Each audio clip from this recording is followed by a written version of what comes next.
बस स्टार्ट। किसी व्यक्ति का पहनावा कैसा होना चाहिए यह उसकी निजी पसंद पर निर्भर करता है।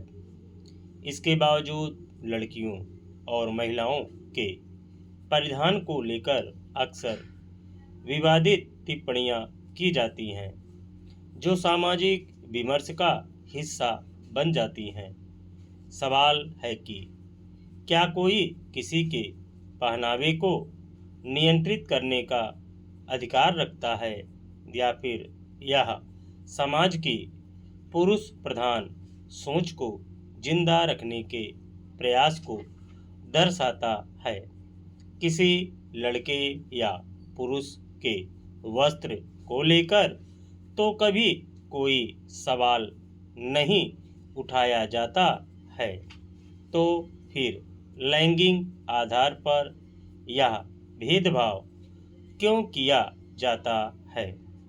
ऐसे ही एक मामले में दिल्ली उच्च न्यायालय ने हाल में अपने फैसले में कहा कि लड़की के कपड़े पहनने का निर्णय उसकी निजी पसंद है, और यह कहा जाना कि जीन्स पहनने से वह युवा लड़कों को बिगाड़ सकती है, यह ऐसी मानसिकता को दर्शाता है जो बेहद चिंताजनक और अस्वीकार्य है।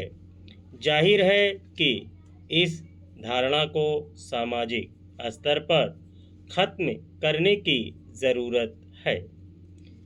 ऐसे मामले अक्सर सामने आते रहते हैं जहां समाज के एक वर्ग की ओर से यौन अपराधों के लिए लड़कियों और महिलाओं के पहनावे को भी जिम्मेदार ठहराने की कोशिश की जाती है, जबकि किसी भी व्यक्ति को, चाहे वह महिला हो या पुरुष, यह तय करने का अधिकार नहीं है कि कोई क्या पहने और क्या नहीं। यह पूरी तरह से व्यक्तिगत स्वतंत्रता एवं निजी पसंद से जुड़ा विषय है, और इसमें अनावश्यक दखल देने को निजता के उल्लंघन एवं गरिमा को ठेस पहुंचाने के रूप में ही देखा जाएगा।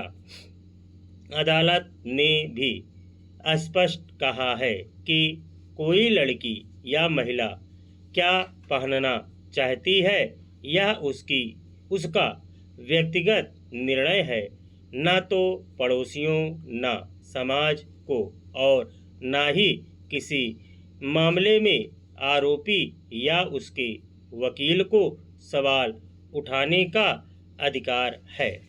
ऐसे में इस बात पर गौर करना बेहद जरूरी है कि यौन अपराधों की बढ़ती समस्या का समाधान लड़कियों या महिलाओं के पहनावे को नियंत्रित करने में नहीं है। इसके बजाय माता पिता और समाज को लड़कों के आचरण पर ध्यान देना चाहिए और उन्हें व्यक्तिगत सीमाओं का सम्मान करने की सीख देनी चाहिए। व्यक्तिगत जीवन में साधारणतया अपनाने का अर्थ केवल भौतिक वस्तुओं की कटौती नहीं है, बल्कि मानसिक सरलीकरण भी है। आज हम अनेक अपेक्षाओं, योजनाओं व तनावों से घिरे रहते हैं। साधारण जीवन का अभ्यास, दिनचर्या में छोटे छोटे बदलाव, अनावश्यक शोर को कम करना, प्राथमिकताओं का फिर से मूल्यांकन हमें मन की अस्पष्टता देता है।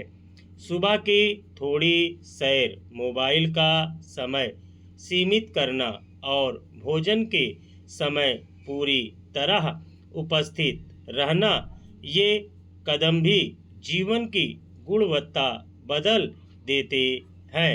जब मन शांत होता है।